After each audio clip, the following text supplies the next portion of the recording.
बीच लजिया बचैबू कि ना हो, सापा बीच लजिया बचैबू कि ना हो, बिना वाली माई बोल आईबू कि ना हो, बिना वाली माई बोल आईबू कि ना हो। बेसुरा के सुर तू सिखैबू कि ना हो, बिना वाली माई बोल आईबू कि ना हो, हंस वाली माई बोल आईबू कि ना हो।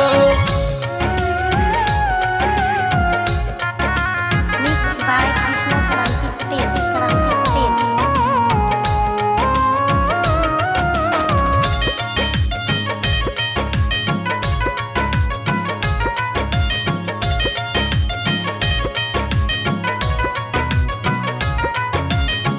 तोहरा से करतानी माई गोहार हो, सुन ले तू बेटा के अपना पुकार हो। तोहरा से करतानी माई गोहार हो, सुन ले तू बेटा के अपना पुकार हो।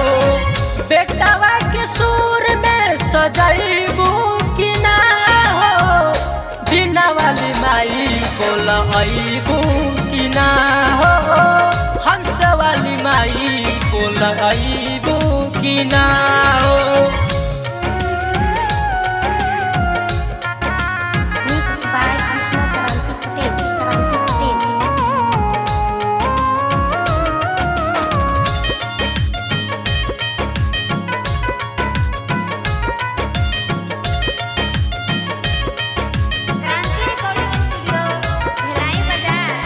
अमित बिहारी माई कर गुणगान हो, राइटर रामू माई धैले बयान हो।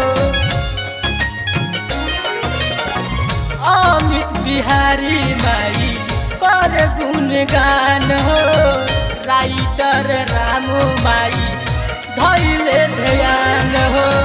गोलू रूपेश के बचैबू कि ना हो, बिना वाली माई बोल आईबू कि ना हो, हंस वाली माई बोल आईबू कि ना हो।